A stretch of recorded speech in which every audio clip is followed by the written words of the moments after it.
Hello दोस्तों, मेरे YouTube channel पे आपका स्वागत है। दोस्तों उम्मीद करता हूं कि आप सभी लोग स्वस्थ और खुशहाल होंगे।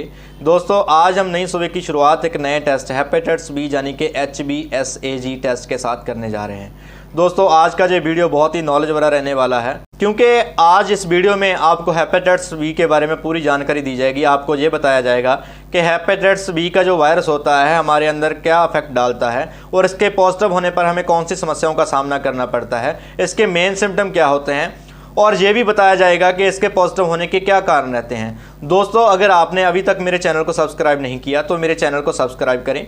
अगर वीडियो अच्छी लगे तो लाइक, शेयर और कमेंट जरूर करें। तो आइए दोस्तों अब हम बात करते हैं हेपेटाइटिस बी यानी कि HBsAg टेस्ट के बारे में। दोस्तों अगर हम हेपेटाइटिस बी के वायरस के बारे में बात करें तो दोस्तों ये एक साइलेंट वायरस होता है जो बिना किसी सिम्टम के किसी भी व्यक्ति के अंदर पॉजिटिव हो सकता है। दोस्तों इंसान के अंदर लीवर का बहुत बड़ा रोल रहता है। जो लीवर होता है हमारी बॉडी के अंदर खाना पचाने और वेस्टेज पदार्थों को बाहर निकालने का काम करता है, लेकिन कई बार ये भी इन्फेक्टेड हो जाता है और इससे सूजन आ जाती है और ये सही से काम नहीं कर पाता। इस बीमारी को हेपेटाइटिस बी वायरस का नाम दिया गया है। कभी कभी ये बैक्टीरिया के संक्रमण और लंबे समय से चल रही दवाइयों के कारण भी पॉजिटिव हो जाता है। जो हेपेटाइटिस बी होता है वो 5 प्रकार के हेपेटाइटिस में से एक होता है। इसके अन्य प्रकार हेपेटाइटिस ए, सी, डी और ई भी होते हैं। The centres of disease control and prevention के अनुसार संयुक्त राज्य अमेरिका में हर साल 3000 से ज़्यादा लोग इस वायरस के कारण मर जाते हैं। हेपेटाइटिस बी वायरस का इन्फेक्शन बहुत ही तेज़ी से फैलता है और माहिरों के द्वारा ये माना जाता है कि बहुत ही पुराना इन्फेक्शन होता है। इसका पूरा नाम हेपेटाइटिस बी सरफेस एंटीजन होता है और इसे ऑस्ट्रेलियन एंटीजन के नाम से भी जाना जाता है। इसकी वजह से लिवर में सूजन और लिवर का कैंसर होने का खतरा रहता है। अगर हम इसके वायरस के बारे में बात करें तो जब ये पहले शुरुआती स्टेज में होता है तो इसके कोई भी सिम्टम दिखाई नहीं देते, लेकिन जब ये 3 या 6 महीने पुराना हो जाता है तो इसके सिम्टम दिखाई देने स्टार्ट हो जाते हैं। हमारी दुनिया में बहुत ऐसे व्यक्ति होते हैं जिन्हें ये नहीं पता होता कि वो हेपेटाइटिस बी से संक्रमित भी हैं। जो ऐसे व्यक्ति होते हैं वो हेपेटाइटिस बी वायरस को एक से दूसरे में किसी न किसी माध्यम से फैलाते रहते हैं। इसीलिए किसी भी व्यक्ति को थोड़ा सा भी संदेह होने पर इसकी जांच करवाना जरूरी होता है। तो आइए दोस्तों अब हम बात करते हैं कि इस टेस्ट को सबसे पहले किस विधि के द्वारा किया जाता है। दोस्तों सबसे पहले इसको रैपिड टेस्ट के द्वारा किया जाता है। रैपिड टेस्ट के द्वारा ही इसके नेगेटिव या पॉजिटिव होने की स्थिति के बारे में पता लगाया जा सकता है। इस टेस्ट के द्वारा 20 या 25 मिनट में हमें इसकी रिपोर्ट मिल जाती है और ज़्यादातर लेबॉर्ट्रीज हमें इस टेस्ट के द्वारा ही रिपोर्ट्स देती हैं, क्योंकि वो मानते हैं कि रैपिड टेस्ट का रिजल्ट बहुत ही सटीक होता है और अगर इस टेस्ट के द्वारा हमें इसकी रिपोर्ट पॉजिटिव आती है तो डॉक्टर हमें एलाइजा टेस्ट यानी कि परसेंटेज वाला टेस्ट करवाने की भी सलाह देते हैं।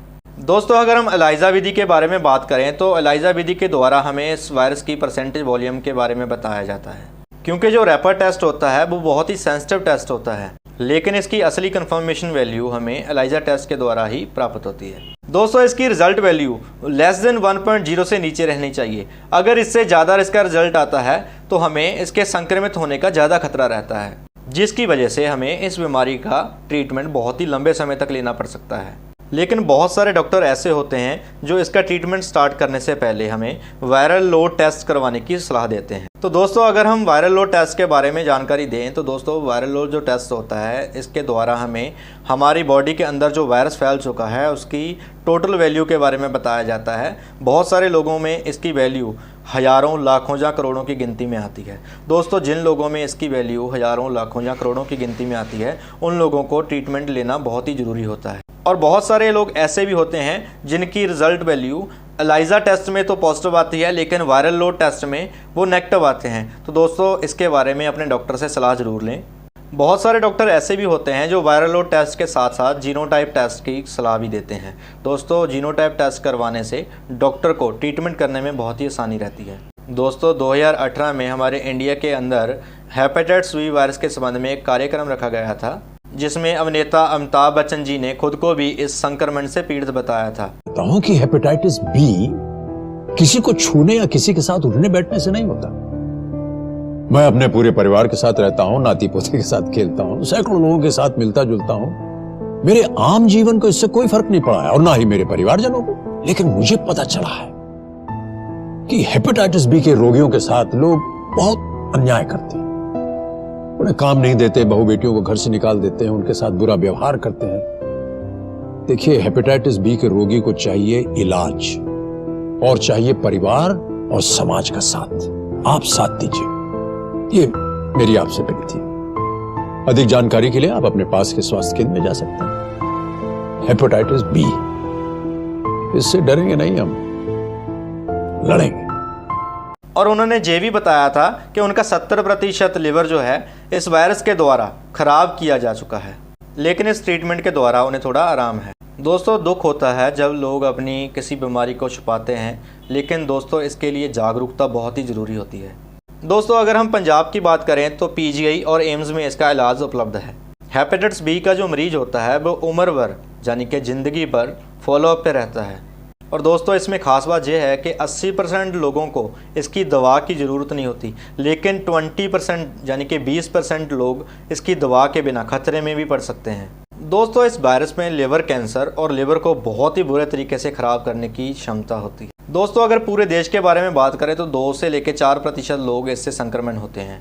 दोस्तों, अगर इसके ट्रीटमेंट के खर्चे के बारे में बात करें तो दोस्तों पहले जो ट्रीटमेंट होता था वो लाखों में चला जाता था, लेकिन अब तो थोड़े से पैसों यानी कि हज़ारों में भी इसका ट्रीटमेंट हो जाता है।